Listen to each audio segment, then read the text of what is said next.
अब हम लोग कुछ बेसिक टर्म सीखेंगे इसमें, जिसमें हम लोग ट्रू फॉल्स के थ्रू हम लोग कुछ चीज़ें सीखेंगे, ठीक है। ये भी जानना बहुत ज़रूरी है, बेसिक चीज़ें ये भी। Every whole number is a natural number, true और फॉल्स। हर एक होल नंबर क्या नेचुरल नंबर होगा?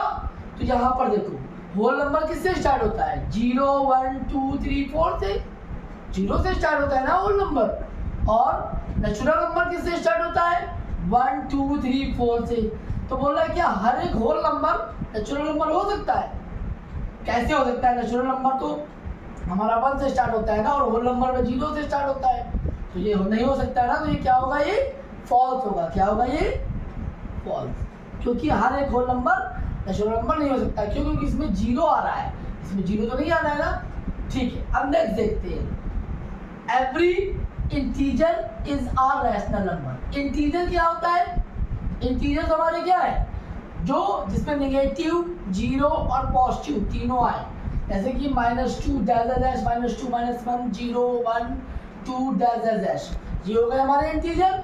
और दूसरा क्या है? रैशनल नंबर हमारा क्या होगा? p बाई क्यू होगा ना। तो बोल रहा है कि हर एक इंटीजर रैशनल नंबर हो सकता है? बिल्कुल हो सकता है भाई। -2/1, -1/1, 0/1, 1/1, 2/1, तो हर एक इंटीजर क्या है? रैशनल नंबर है ना। तो मतलब ये स्टेटमेंट क्या होगा? ट्रू होगा। क्या होगा? ये ट्रू। नेक्स्ट देखो, एवरी रैशनल नंबर, हर एक रैशनल नंबर क्या इंटीजर होगा? तो एवरी रैशनल नंबर, अब हर एक रैशनल नंबर देख ले, यहाँ पे 1/2 है कि नहीं है? रैशनल नंबर क्या होंगे हमारे? p/2 के फॉर्म में होंगे।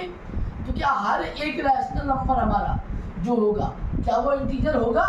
तो इंटीजर कैसे स्टार्ट होता है? -2 -1 0 1 2, ये तो होता है। तो ये हर एक रैशनल नंबर हमारा इंटीजर नहीं होगा, ध्यान रखिएगा। ये क्या होगा? ये false. Every natural number is a whole number. हर एक नेचुरल नंबर, हर एक नेचुरल नंबर, नेचुरल नंबर मतलब 1 2 3 जो 1 से स्टार्ट हो रहे हैं, 1 2 3 डैश डैश डैश, और होल नंबर हमारे 0 1 2 3। तो भाई अभी हमने ऊपर स्टेटमेंट पढ़ा था कि हर एक होल नंबर जो होगा हमारा, वो हमारा नेचुरल नंबर नहीं हो सकता ना। हर एक होल नंबर हमारा जो है, हर एक होल नंबर हमारा नेचुरल नंबर नहीं हो सकता, क्योंकि नेचुरल नंबर में 0 नहीं है। लेकिन इसी का उल्टा स्टेटमेंट आया यहाँ पर कि हर एक नेचुरल नंबर क्या होल नंबर हो सकता है? बिल्कुल हो सकता है। हम यहाँ पे होल नंबर छुपा दें, देखो ये नेचुरल नंबर है कि नहीं है? तो हो सकता है ना। ये क्या हुआ? ये ट्रू हो गया। नेक्स्ट, हर एक इंटीजर क्या होल नंबर होगा? Every integer is a whole number. तो बात वही चीज है फिर से कि -2 -1 -0 1 2 डैश डैश, ये हमारे क्या है? ये हमारे इंटीजर है। और होल नंबर किससे स्टार्ट होता है? 0 से स्टार्ट होता है।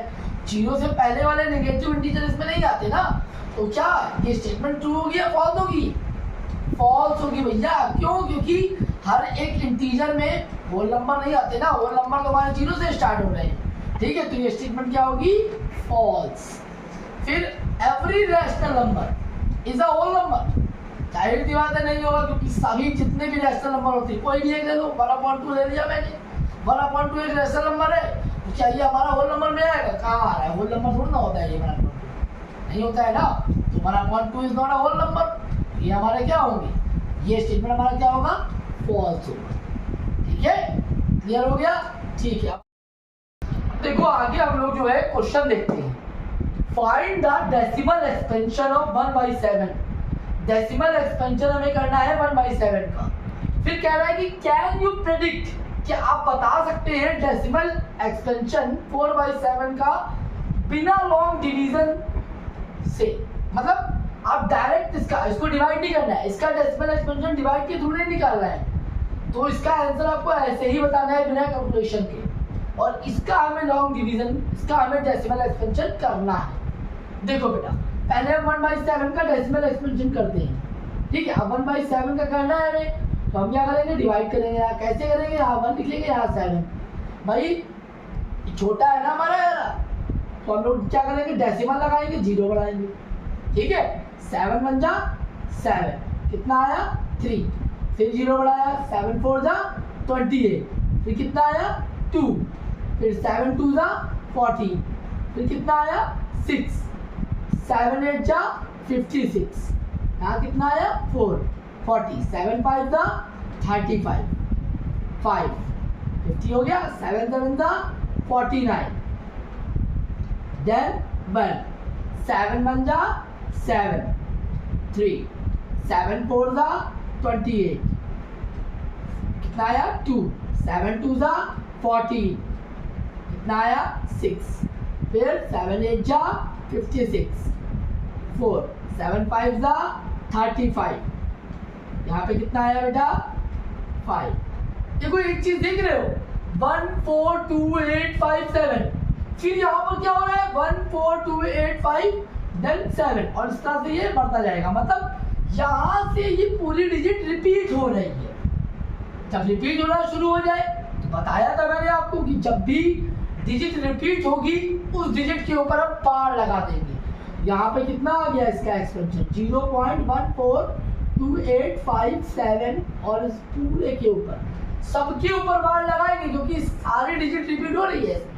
ठीक है बेटा, इतना समझ में आ गया ना 1/7 का एक्सपेंशन। अब हमें निकालना है क्या 1/7 का एक्सपेंशन, हमें अच्छे से पता है 0.142857, यही तो है ना। हमें निकालना है 4/7 का, बट इसने बोल दिया है साफ साफ क्या without actually doing long division. तो हम कैसे निकालेंगे? अच्छा भाई देखो 4/7 को हम अगर ऐसे लिख दे तो बात तो वही है ना, 4 बन जा 4 आएगा तो 4/7 ही ना, लेकिन इससे हमारा काम हो जाएगा। क्या होगा काम? देखो बेटा 4 × 1/7 की वैल्यू क्या है? 1/7 की वैल्यू क्या है 0.142857।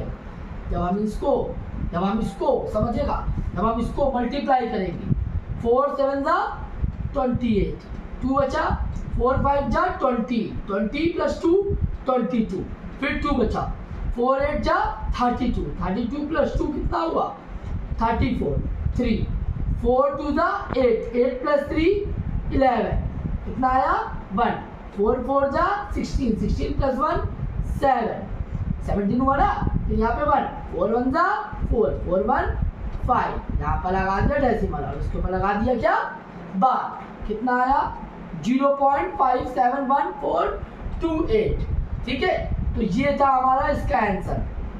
उम्मीद है क्वेश्चन समझ में आया होगा। आपको इसका एक्सपेंशन करना है और इसका नहीं करना है। अब चाहे ऐसे ही कुछ भी दे दे, यहाँ पर 4/7 है, आपसे कहते 3/7 कर ले लोगे भाई, 3 को इंटू कर लोगे इससे 1/7 से, कहते 5/7, तो क्या हो जाएगा हमारा 5 × 1/7 कर लेंगे। सब में वैल्यू तो पुट करनी है। समझ में आ गया वही चीज हम आगे।